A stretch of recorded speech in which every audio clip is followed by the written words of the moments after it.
Bismillahirrahmanirrahim. Assalamu alaykum, hörmetli televizyon görgüç qarindoshlar. Sual ve cevap namlıq programımızın yeni sani arqalıq sizler bilen yana yüz görüşdük. Bugünkü programımızın aziz mehmani Şarkı Türkistan Ulemalar Birliği Reis Vekili Ustaz Mahmudcan Damollam. Damollam programımıza hoş geldin. Allah razı olsun. Ben programı riyasatçısı Abdullahat Ucat. Hürmetli qarindoshlar, bugünkü programımızda cihatga alaqadar mesele hakkında to'xtalib o'tamiz. Bu programımızda kızgın görüşünlerini ve bu program hakkında sual cevap yoki kalanına taqashgan mesele bo'lsa astoydil holida shu bizniki Facebook yoki YouTube kanallarimizniki ostiga yozsanglar bo'ladi. Hürmetli damollam, programımızda şu cihatninki lügat yoki shar'iy istilahi hakkında bunu tushundirish bilan başlayalım. Bu cihat degan lügatda qandaq ma'nolarni o'zgacha oladi. Aynı şekilde bu istilahi, shar'iy istilahini ulamalar qandaq tushundirgan. Bu vaqt qisqacha ma'lumot berib o'tsalar. Euzu billahi mineşşeytanirracim. Bismillahirrahmanirrahim. Elhamdülillah. Elhamdülillahillezî enzele ala abdihil kitâbe ve lem yec'al lehu ivaca ve sallallahu ala seyyidina Muhammed ve ala alihi ve ashabihi ecmaîn. Esselamu aleyküm ve rahmetullahi ve berekatuh.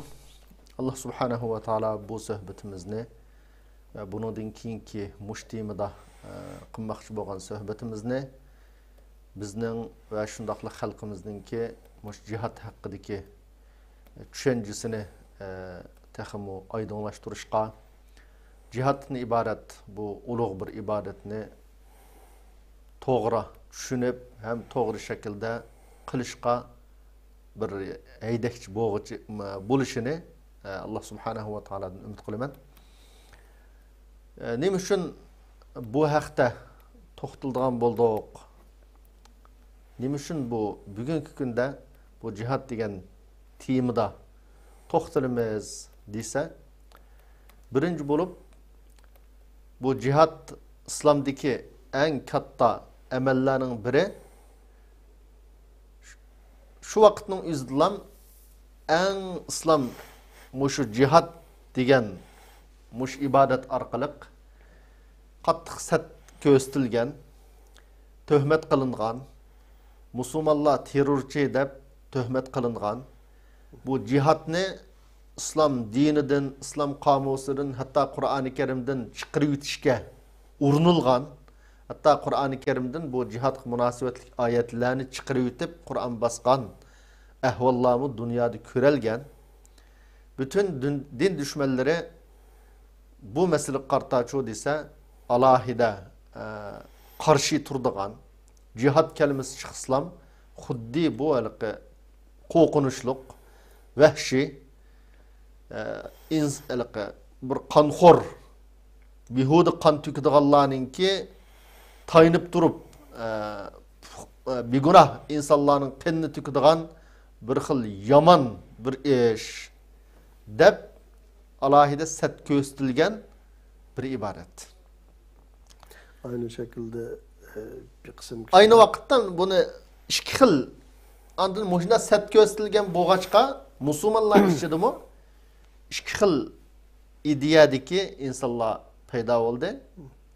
Birsi jihad qilamiz degan mushu nom bilan islomga haqiqiy suiqasd qilayotgan, islomga dushmanlik qilayotgan, jihad degan nom bilan hatto ko'p hollarda musulmonlarni o'ltirayotgan, masjidlarni portlatayotgan, begunoh fuqarolarni o'ltirayotgan kishilar bor. O'zini men musulmon deydigan. Mushu jihad degan huquqdan foydalanib turib, o'zining qilgan ishlarini jihadga döngep turib, musulmonlarni ko'p holda musulmonlarning qonini to'kayotgan, islom diyorlarida qon to'kayotgan bir qism yomon g'arazli kishilar bor. Buning aksida andin mushularningki qilgan ishini bana qilib turib, bu jihad degan hozir yo'q. Hazır deganni tor orqali islomni yetkazsa bo'ladigan bütün dünyaya islom haqida gap qilsa hammadan yetirgan da'vat deganni hamma yerda qilg'in urdi. Unda bo'lgan ekan bu jihad degan amal endi yo'q deb manda ma davani ko'tarib chiqadigan, ya'ni ishkili tarafdan xato bo'lgan bir ideya egillari musulmonlar ichida bor. Amaliyotda biz Qur'oni Karimga, Payg'ambarimiz sollallohu alayhi vasallamning ko'rsatmalariga, islom tarixidagi musulmonlarning jihad hayotiga qaraydigan bo'lsak, bu jihad degan xuddi bugungi kunda har qanday bir davlatning askari bor. Har qanday bir davlat o'zining davlatligini qo'g'dab qolish uchun askariy kuchga taynudi. Askari yo'q davlat bu davlat emas. Vaqti kelsa har qanday bir bu askari yo'q davlatni yutib olishi mumkin. Yo'q qilib o'tishi mumkin. Xuddi shuningdek bu jihad degan musulmonlar hayotida davlatni qo'g'daydigan, shu zaminni qo'g'daydigan, musulmonni qo'g'daydigan askar bu. Shu askarlarningki qiladigan urushlari nima deb ataladi? Jihad deb ataladi. Bu aslida islomda adolatni barpo qilish uchun, zulmga qarshi turish uchun, musulmonlarning erkinligini qo'g'dash uchun yo'l qo'yilgan, musulmonlarning zaminlarini tajovuzdan qo'g'dash uchun, tajovuzchilarni qo'g'lash uchun yo'l qo'yilgan alohida muqaddas bir prinsip. Shuning uchun har qanday bir musulmon bu jihadningki hükmünü, bunun türünü, şartlarını, şaraitlerini to'g'ri bilishi, bu jihadningki Peygamberimiz degandek el cihadu madin ila yevmil qiyama. Qiyomat kişilik davomlashadigan bir katta amel ekanligini bilishi bu bek zarur. Shuning uchun biz bu jihad temasida to'xtalmoqchi inshaalloh. Bundan keyingi bir necha halqamizda mush temada to'xtalamiz. Bugun to'xtalmoqchi bo'lganimiz sizlar yuqorida so'rgan mush jihad so'zininki lug'at ma'nosi va shar'iy ma'nosi nima deb so'ralar. Bunun qarta jihad degan so'z odatda jahada yujahidu degan so'zninki arab tilidagi masdar deb atiladi. Mushundan kelib chiqqan so'z.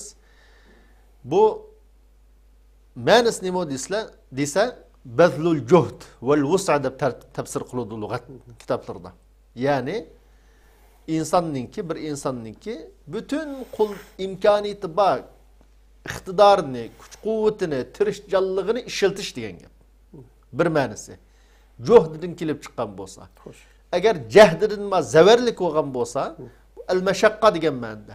Ya'ni bir insonninki talab qilgan, ya'ni shar'iy tarafdan talab qilingan bir yaxshi g'oyaga yetish uchun eng yuqori darajada mashaqqat tortishi, jafo chekishi degan ma'noda yoki tirishchanlikni haddidan ziyoda imkoniyatining yetishicha tirishchanlik qilish degan ma'noda. Ishkili ma'no bizga munosabatlik. Shu qattiq tirishgan vaqtda inson jafo chekadi. Jafo chekkan vaqtda undan g'oyaga yetilimdi. Bu lug'at ma'nosi. Shar'iy tarafdan buni olimlarimiz umum ma'nosi va xos ma'nosi va deb bo'lgan ikkiga. Umum ma'nosi deganlik nima degan gap desa, jihad degan Allohning diniga zid bo'lgan, Allohning dinini satlashtiradigan, ya mu'minlarni satlashtiradigan, yomon ishni yaxshi ko'rsatadigan, Allohning diniga zid bo'lgan har qanday ishga qarshi kurash qilishning o'zini jihad deb atagan. Allah'ın kitabı zid, Allah'ın kitabı keltirilgen şübhiler olsun bunun karşı doğrusunu bayan kılış. Allah'ın musulmanlığa karta her xil şübhiler olsa bunun karta doğrusunu bayan kılış. Yani umumi din karta, dinin buyrukları karta düşmanların ya münafıkların ki keltügen şübhilerge, bularının fitne fasatlarına red qaytırışını nemi dep atagan dese, bu jihad deb atagan umumi ma'nosi bilan. Bu umum ma'nosi. Xos ma'nosi umum ma'nosi undaqdalik masalan bir musulmonning mu'minning kundalik hayoti jihaddan iborat hamma nimani o'z ichiga oldi deb tabii qilsa bo'ladi masalan. Tabii holda shu hatto hadislarda shayton bilan kurash qilishning o'zini jihatdagilik, nafsi bilan kurash qilishning o'zini jihatdagilik.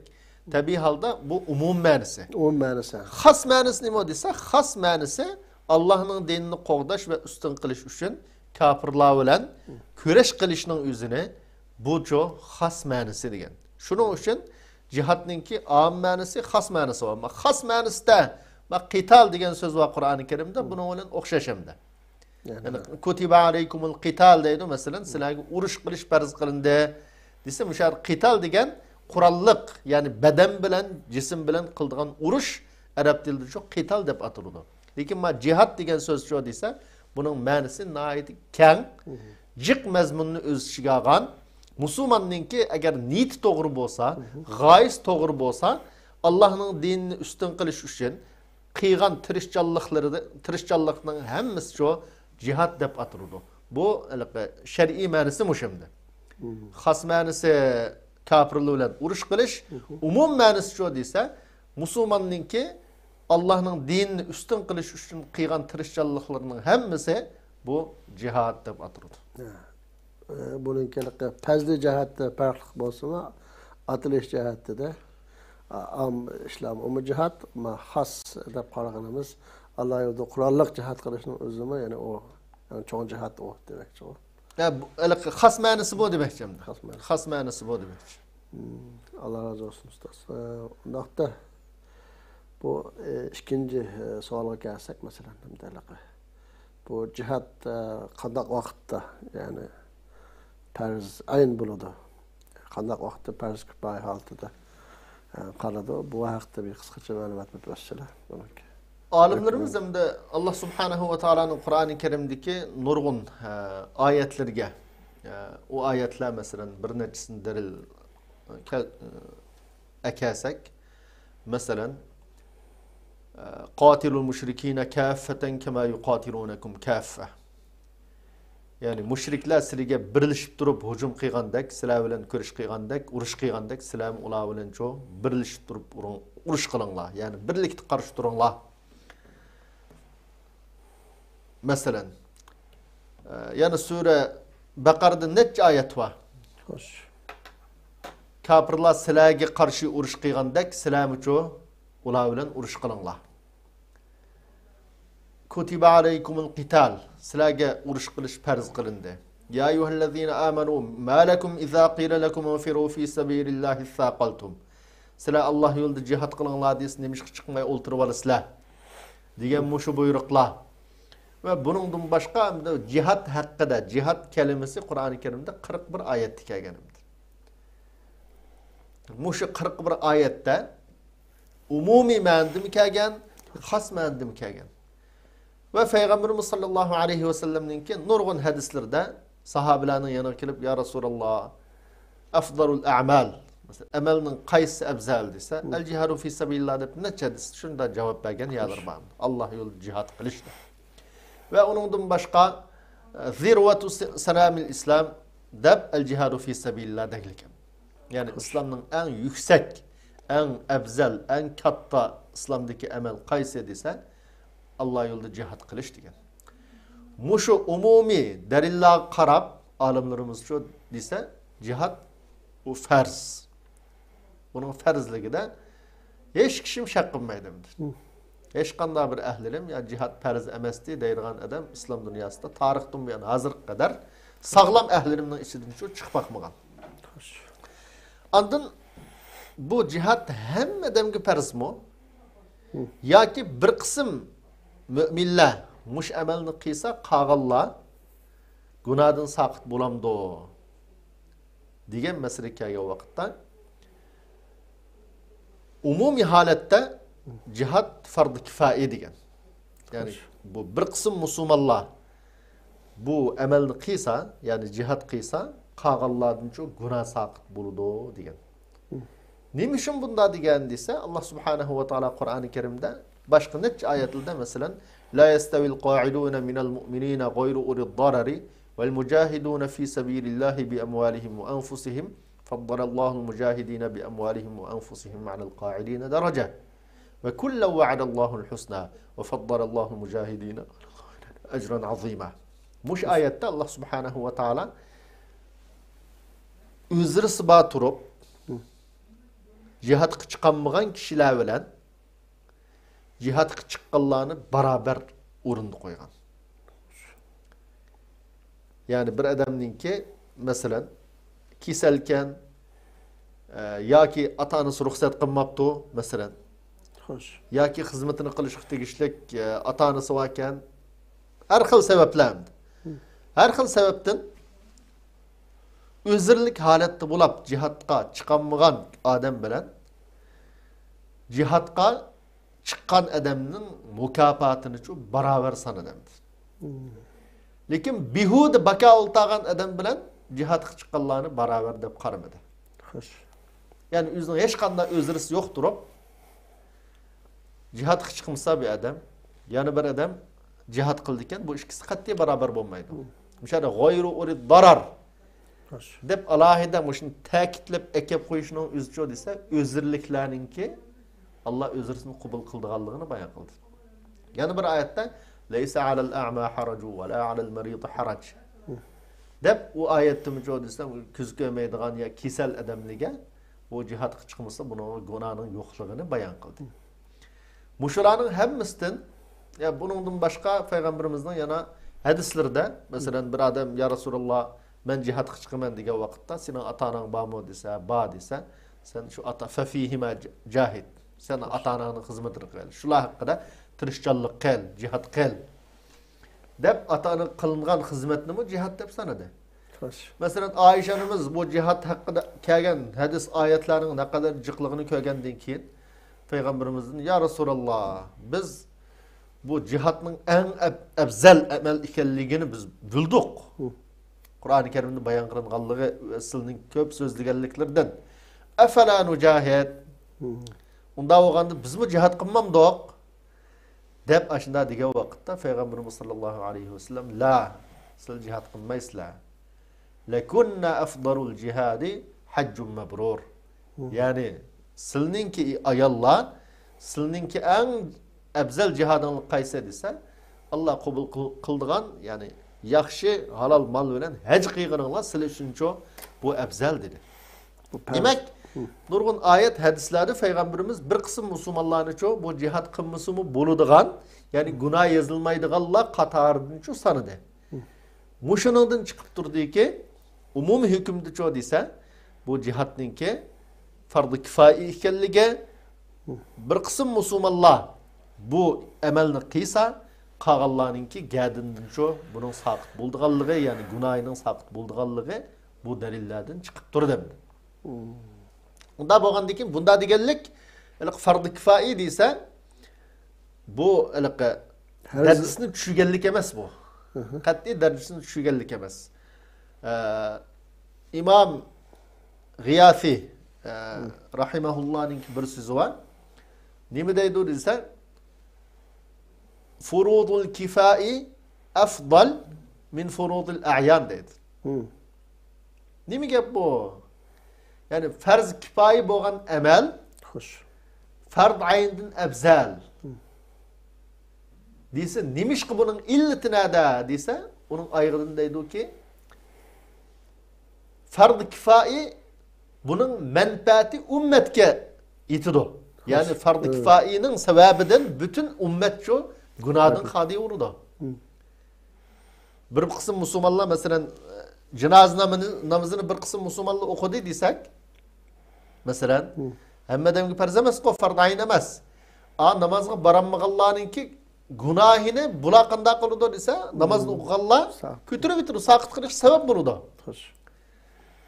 Demak, buning manfaati shu, yolg'iz amalni qilgan emas, boshqa musulmonlarga buning manfaati yetadi. Lekin farz aynning shu desa, manfaati shu ishni qilgan odamga la'am. Yani bir adam namozni o'qisa, farz ayn masalan Namaz okusa bunun menfaati yüzüge. Başka bir adam bunun menfaati olmaydı. Farz-ı kifayi mesela cihat ya ki salat-ı cenazedeyimiz nurgun emelli var İslam'da. Bunun hükmü farz-ı kifayi deydi. Bu çoğu ise ümmetin günahının kütürülüşüge sebepçi oğallığı için menfaat bununki mutaaddid, xilmi-xil şu şahsının yüzüge ve başkalarının yitirganlığı için şu farz-ı kifayi afzal diyen. Bundaq deganlik farz-ı kifayi tüven deganlik emas yoki farz ayn masalan qilmasin bo'ldi deganlik emas. Buni xato tushunsak bo'lmaydi. Gapni haliqi to'g'ri mulohiza qilishimiz lozim. Bu umumiy hukm endi. Xo'sh. Qandaq vaqtda andin bu fard ayn bo'ladi jihad desa, üç xil holatda bu fard aynga aylanadi degan. Xo'sh. Üç xil holatda. Bunun en birincisi musulmonlar bilan kafirlar tajovuzchilar urush maydoniga kirgan vaqtda.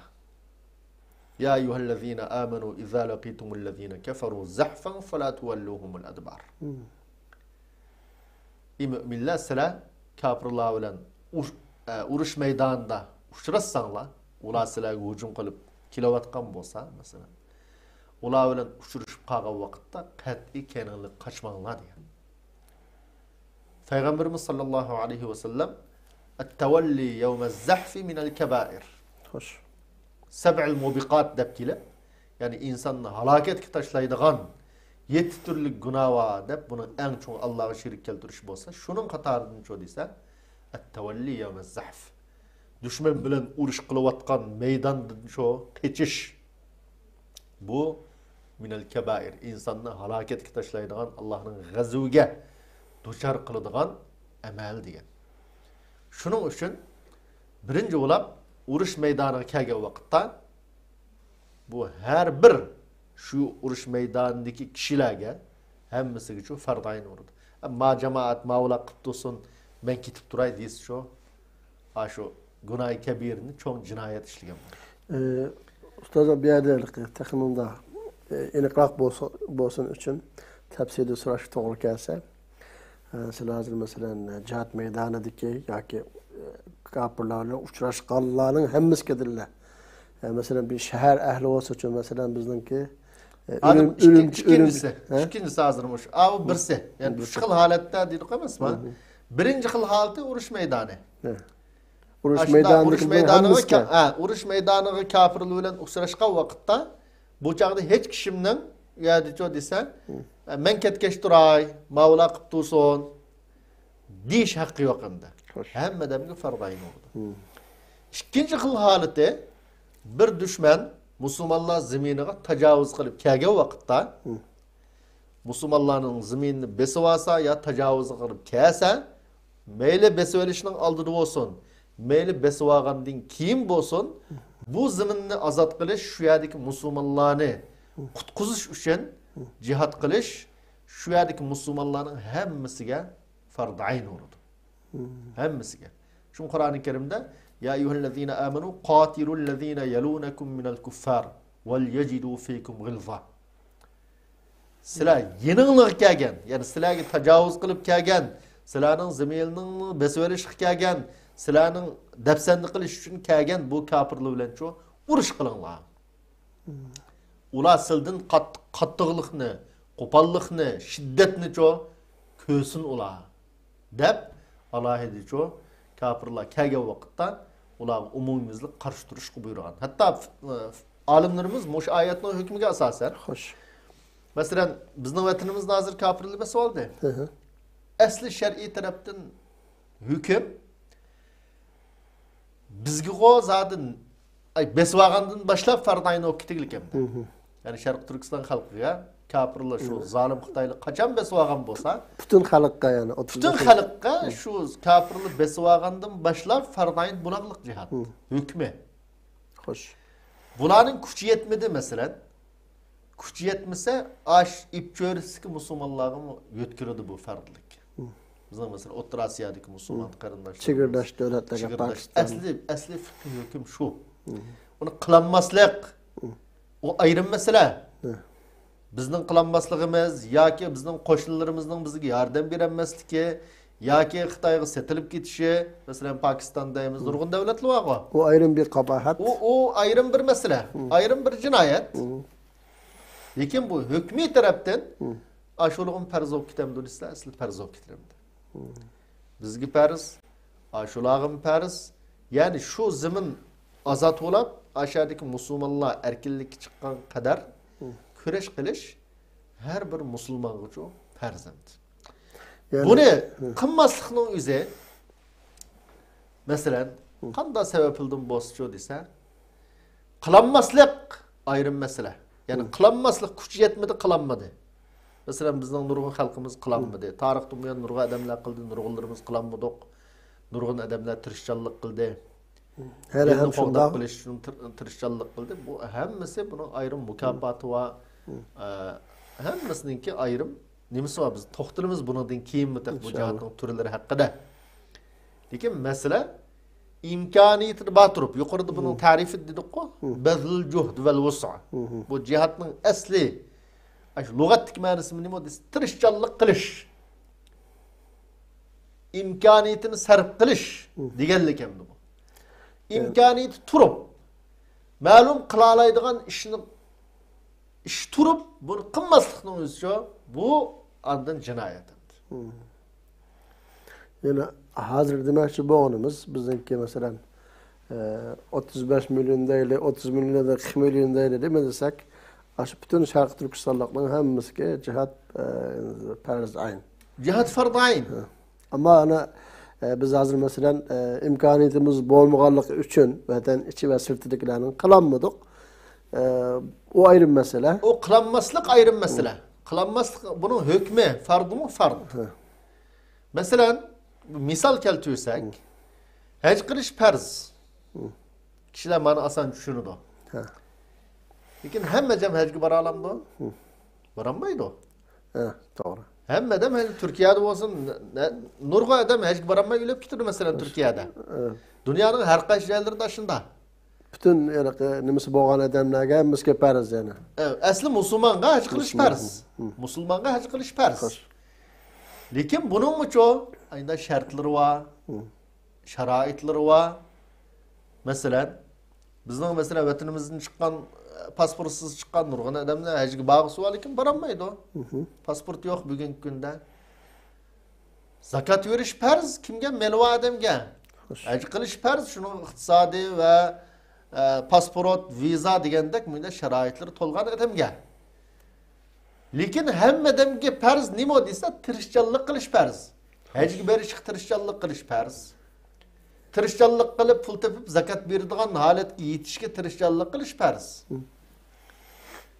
Jihad qilishga tayyorlik qilish, tirishchanlik qilish bu farz. Shunga Peygamberimiz sallallahu aleyhi ve sellem'ninki ummetning mush bugunkidek ayda farz bo'lsa-mu, shu imkoniyatining bo'lmasligidan, kuchining bo'lmasligidan qılanmaydigan bir sharoit, bir zamonlarning keldiganligini Peygamberimiz bilgan bo'lg'achqa vahiy orqali. Xo'sh. Shuni nima degilik desa, "Men mata ve lem yaghzu ve lem yuhaddis nafsuhu bil jihad, mata mitatan jahiliye." deb manda degan Peygamberimiz yani bir hadis tutjo desa, "Men sa'alallahu ash-shahadata bi sidqin ballaghahu Allahu manazil ash-shuhada ve in mata ala firashihi." Her işkine Arapçasını biliyor. Ne Uygurcasını diyor aslında. Baştaki hadiste qandaq bir adam ülep kesse. Hoş. Bu adam ülep gitipti, cihat qilmapti. Cihat qilish to'g'riliq manda bir niyatni mi qilmapti? Bu haqda o'zi bilan o'ziga manda gap qilib, "Voy bir qachon bir cihat qilaman" degan gapni mi qilmapti? Hoş. Mujna o'lsa, bu adam jahiliyatning axloqi, jahiliyatningki sulukidan bo'lgan bir axloq ustida o'lgan bo'ladi, dedi mesela. Mush so'zni qilgan, ya'ni jihatning bu ne kadar afzalligini ko'rsatadigan, muhimligini ko'rsatadigan bir so'z bu. Mush so'zni qilgan Peygamberimiz yana bir hadis shu desa, ummatning mushunda bugunkidek ojiz kunlarining kelib qolishi, nurg'un insonlarning, nurg'un mu'min musulmonlarning shunda jihad qilgusi bor. Cenni melini tikkisi bor. Ashunda turib imkoniyati yo'q bo'lib qilolmaydigan mushundaq kunlarningki kelishini bilgan bo'lg'achqa yana bir hadis shu desa, qandaq bir odam Allohdan rostchilik bilan shahodatni talab qilsa, rostchilik bilan, samimiyat bilan Allohning shahodatini talab qilsa, Alloh o odamni shahidlarningki o'rnida qiladi, agar o odam ko'p istayib o'lib qolsa-mu deydi. Demek muşunun hemmisinden şu cihatninki ma'nisining ne kadar umumligi, chiqiblam turdi. An 3-xil bu jihatninki farz bo'lish, 3-xil holati fard ayn bo'lish, 3-xil holatni nima degansiz olimlar? Masalan, Turkiyada deyli, ma'lum bir yerda, masalan Turkiyada desak, hozir o'sha davlat ma'lum bir joyni dushman xiris qildi, ya besavardi. Ayni vaqtda bir yerga urush e'lon qilsa, bir islom davlatininki amiri ya boshlig'i bu vaqt jo desa, shu davlatda yashaydigan, shu rayonda yashaydigan hammalarga jihad qilish fard ayn bo'ladi degan. Demak, ba'zi qarindoshlarimiz deydi, jihad chaqamay, jihad e'lon qilmay olimlar masalan. Jihad Qur'oni Karimda 1400 yildan oldin e'lon qilinib bo'lgan hukm bu. Elimi hazır birkaç gün yakın şunda davet ediyor. Ulemalar birlikidekiler mesela. Jihad. Şarkı ulemalar birlikte cihat ilan kılmadı. Yani bu elaqmadi biz Facebook'ta o'ltirib hozir mesela bu Telegram'da jihadni e'lon qilishimiz nihoyat oson. E'lon qilsak bo'laverdi. Ya'ni shu e'lon qilyapmiz zaten. Shu hukmni bayon qilishning o'zi shuni e'lon qilish degan gap. Xo'sh. Lekin bu e'lon qiliblam buni qila olamdik, hozir qilamamdik mesela mavada. Bizning qanchalik imkoniyatimiz bor. Bizning yerimizde bir muncha odamlarimiz bor. Mesela biz ma necha ming kilometr yiroqlikda hozir mavada. Lekin shu yerdami sharoit bo'lmag'achqa qiyin olmayapti. Vatanga yaqin yerda necha ming odam bor deslar. Ha, vatanga yaqin yerdimi nurg'un nima musulmonlar bor. Masalan, qo'shni davlatlarda. Shuni qiyin bo'lmayapti. Demak, shuna Alloh Qur'oni Karimda shu desa, la yukallifullohu nafsan illa wus'aha. La yukallifullohu nafsan illa ma ataha. Sayaj'alullohu ba'da usri yusra. Yani biz shuni umid qilyapmiz. Hozir imkoniyat yo'q. Yani Uyg'ur musulmonlarining qo'lidan hozir kelmayapti bu ish. Mayli ahli ilmlarining qo'lidan, mayli mujohidlarning qo'lidan, mayli tashkilotlarning qo'lidan bu ish kelmayapti. Yani sizin uçuk demek oğulları hazır mesela chet eldeki her qanday bir teşkilat yoki biz ulamalar birlik bo'laylik ya boshqa yani qurolliq jamoatlar bormi qarindoshlarimiz bor. Shularga bir vatanga qarshi jihad qilishga bir sharoit imkoniyat bitib kelib, ular yana buningga sal qarab tashlab qo'ygan ish yo'q shunda qolgan. Biz bilib hamda. Biz bilib mumkin. Bizning nimamizda o'ylaymiz masalan, masalalarni bizning xalqimiz men ba'zi vaqtda bak afsuslanimda. Yoki bu bir qiltaqmi deb o'ylayman, yoki nadonlik deb o'ylayman. Masalan, Facebookga chiqib Sharq Turkistonga jihad e'lon qilinsa, qanchangni tayyor deb xatim biz chiqdi. Bunun 50 adam ya 60 adam mesela oy bizde ya da biznaz yazsam neçe ming Uyg'ur var ya da neçe ming Uyg'urning qadri Sharq Turkistonga jihad qilamiz desa ara 50 adam chiqdi emasmi? Mana bu millat degan mana shunda. Shu Xudoyim menda qilib o'tgan millat bu. Deb taxa shu Facebookga biznasini e'lon qildi. Uningdan keyin uni javob bergan ya biznas yozgan adam 30-40 ya 50-60 bo'ldi. Shuni o'ylayman umum millatga hukm qiladigan umum milletni yarmasqa chiqirdigan, umum milletning alimi olsun, mujohidi olsun, tijoratchisi olsun, hammasini jambaqqa chiqirdigan. Yani bu aslında ne kadar nadallık. Bu ishning o'zi yaqinqi bir qancha kun ishidimi bo'ldi? Bu ne kadar nadallık yoki dushmanning suiqasdimi? Ha, bunu o'ylamaydi ki şu mujohidlar bunu biladi, ahli ilmlar biladi, bu nima bu telefon degan bugungi kunda qo'limizda ishlatayotgan telefon emniyette bizden bir düşmanımız bu. Hoş. Emniyette bir düşman bu. Yani muş telefon arkalık düşmanımız hem hareketimizni küstüp turalaydıgan, nimi davatkan, nimi kılıvatkan hemmisini bölüp durduğun bir nasemdi bu. Muşundak şarayet aslında halkne bu Facebook'taki bu geplerler umum halkka ya bir cemaatke ya bir teşkilatka ay manda deplam hüküm kılış aslı bu nadallık hem de. Şu yerga shu ishni qilganlar nima bo'lash, qahramon bo'lash, boshqalar laqat yani masalan kim tutib oldi? Abduqodir akamning bir gapi bor deb. Voy, kim tutib oldi aqasingizni jihad qilishdan? Berib bir jihad qilib bir yurtimizni azod qiling biz. Keyningizdan barla deydigan şu. Ayni ba'zi aşında salbiy gapni qilib, xalqni texmo irodasini sustlashtiradigan yoki texim bo'sh tushishga sababchi bo'ladigan gaplarni qildigan odamni qarta raddiyasi bo'lishi mumkin hamda. To'g'ri. Hech kim tutam tashkilot bijaramni tutolmaqliq bu yerda. Ya mujohid jamoat bijaramni tutolmaqliq, hech kim tutolmaqliq. Hammadan bir yo'l izlayotdi o. Tashkilotlarmi unda ipik kep qolgan bu yo'lni taqab qo'ygan yo'q. Hech kim bu yo'lni tutolgan ish yo'q. Ya'ni bunda bosh gap qilsak bo'lmaydi. Yani demakchi bo'lganim nima desa, bu nurg'un ashunda jihatning farzligida hech kim shak qilmaydi. Bizning Sharq Turkiston xalqiga jihatning farz bo'lib net shu besvagandan boshlab farz ekanligida hech qanday ahlim shak qilmaydi. Şu to'g'riliq zodi imkoniyati bor ahlimlar tarixdan buyon so'zlab kelganlar, tarixdan buyon shu ahlimlar vatanning ichida nurg'un jihatning mayli 30 olsun, 44 olsun, uningdan keyingi mayli barin jihadi olsun, 97dagi G'ulji vaqasi olsun, vatandagi mushu Xitoy qarshi harakat qilgan har qanday bir harakatga qarasa, cho'qim buning keyindan talib chiqadi, dindor chiqadi. Xo'sh. Şu la ilahe illallah Muhammed Resulullah deb mush yo'lda o'zining jannat merini atyalaydigan odamlar chiqadi. Tarixdan bu yana shunda bulab keldi. Buningdan kim yana shunda bo'ladi? İnşallah. Buningdan kim yana shunda bo'ladi?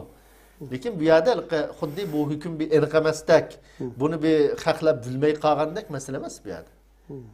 Buni aqli hushi joyida o'qigan ahlirim bo'lsin, ummatning ichidagi, millatning ichidagi mujohid bo'lsin, hammasi biladi buni.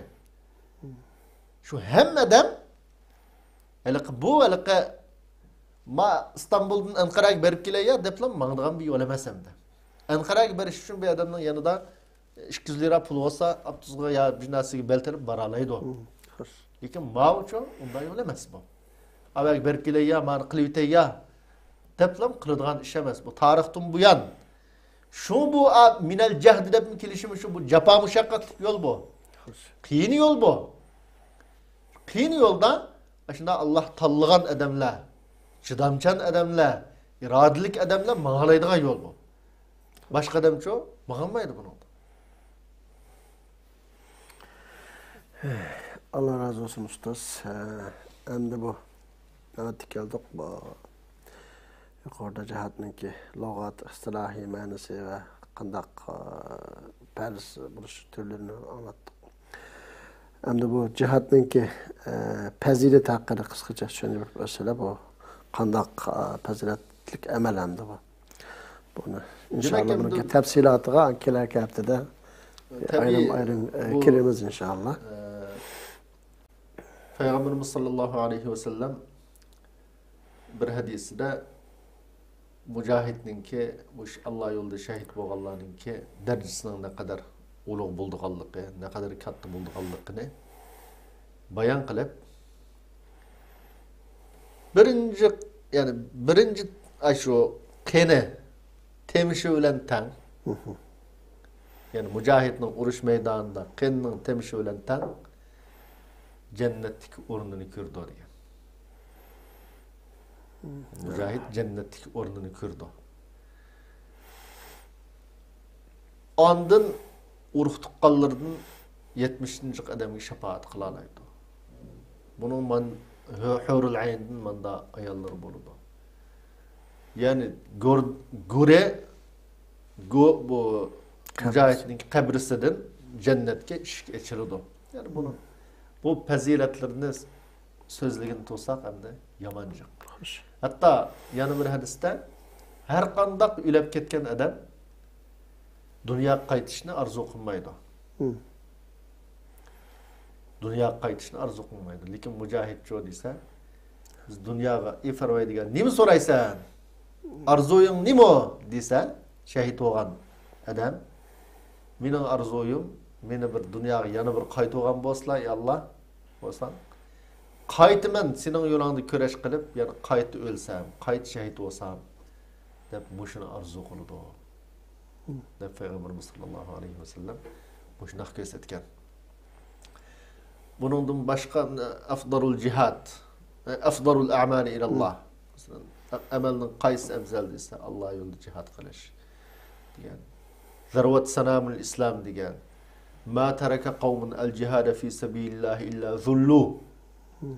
Her qandaq bir musulmon qavm Allah yolunda cihad qilishni tark edirken ular xarliq qaludu degan. Xuddi bizningki hayotimiz bunun amaliy misali. Aş xarliq qilganligimiz o'zi. Ve Kur'an-ı Kerim'de bulanın ölmeydiganlığı, yani şehit bolganlarning ölmeydiganlığı, hayatlarga xush bisharat berip turdiganlığı. Yani bu to'g'riliq unda jihatninki fazla haqqida kelgan oyat hadislar, salaflardan kelgan bu vaqtdagi hikmatli so'zlar nihoyat jiq. Hammadan muhimi shu Payg'ambarimiz sollallohu alayhi vasallamninki Men sa'alallaha şehadete bi sidqin ballagahullahu manazile şuhada degan mush ayetni, yani mush hadisni her bir Müslüman eslep turishi lazım. Yani samimiy bo'lsak, mush jihad qilamiz, dushmanga qarshi turamiz, bu dushmanni ziminimizdan qo'g'laymiz degan mush g'oya, mush maqsadda rostchil bo'lsak, samimiy bo'lsak, mush yo'lda tirishchanlik qilsak, chuqum Alloh subhanahu va taolo maqsadimizga yetkazur. Yani şu sizlarning oxirgi bir kalimani qo'shlaylik. Haqiqiy so'sak ham shunaga yetish uchun amaliy tirishchanlikni birga qilsak. Yani so'rab qo'yib tashlab qo'yishmaydi. Tashlab qo'yish bo'lmaydi. Tabii o rostchil emasligining dalili ham bu. Yani so'rab qo'yib rostchillik bilan deyishi shu. Shu tirishchanligimiz rostchillik. Savollar amalni birga qilsa demakchi u.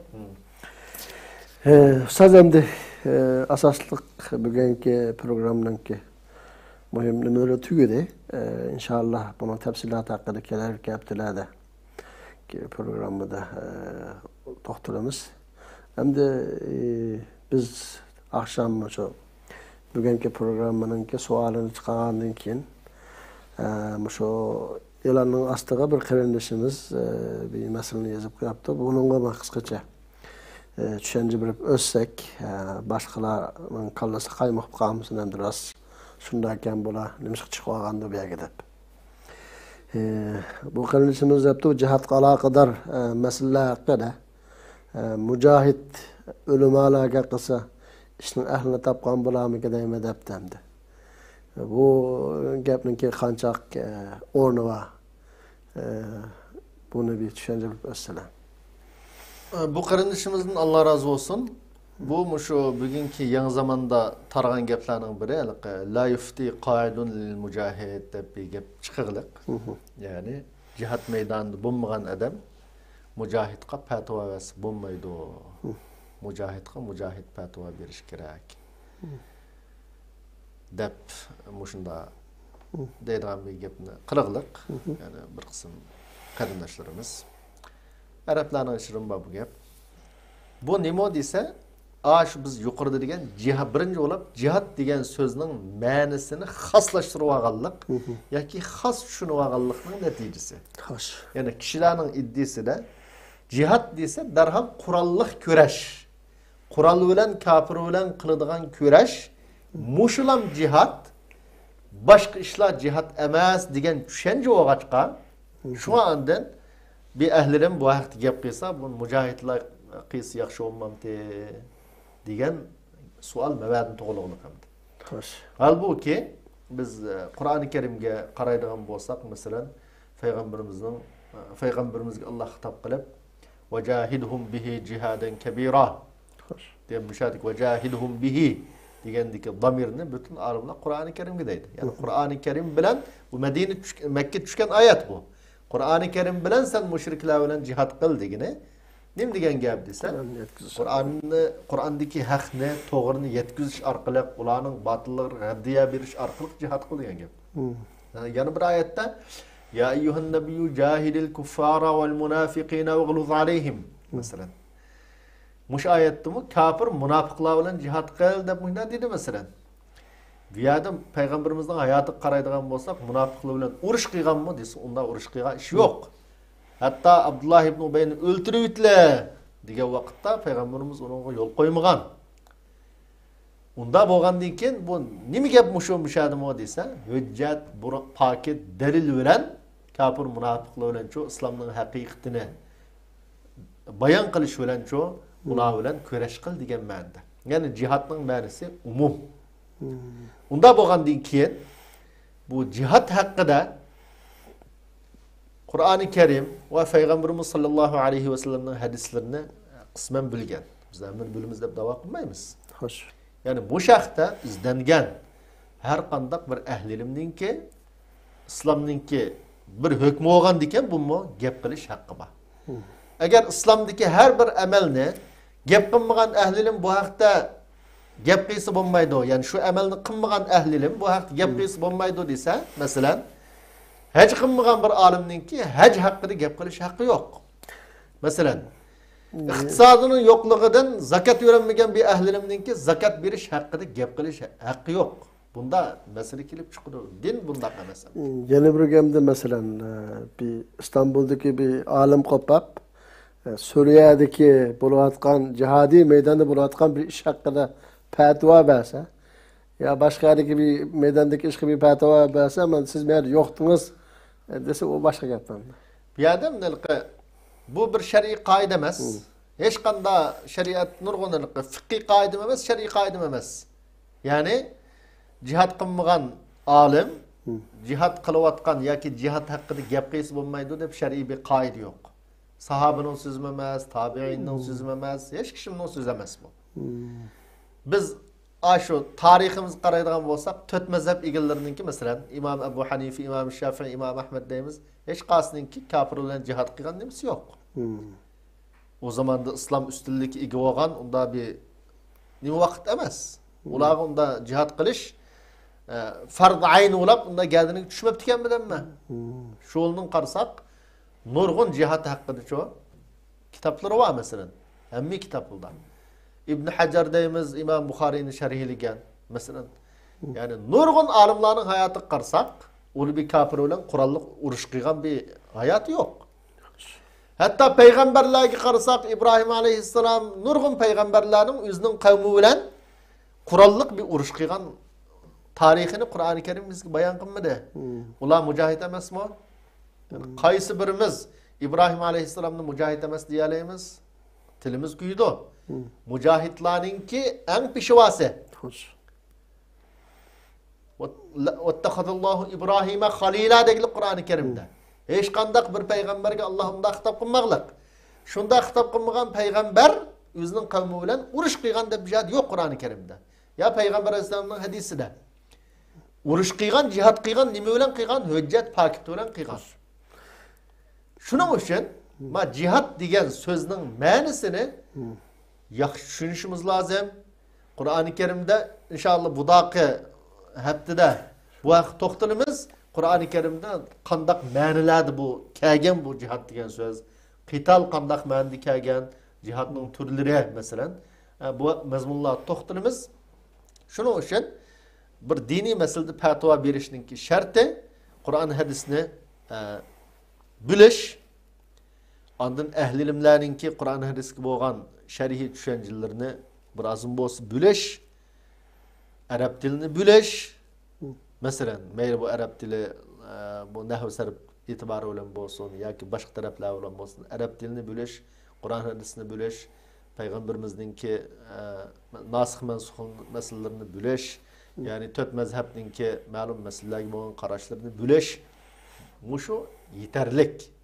Shuning uchun islom tarixida nurg'un ahli ilmlar o'tgan, jihad qilgan, nurg'unlari jihad qilmagan, ya'ni qurolliq demoqchimandik. Hammasi jihad qiliqlar.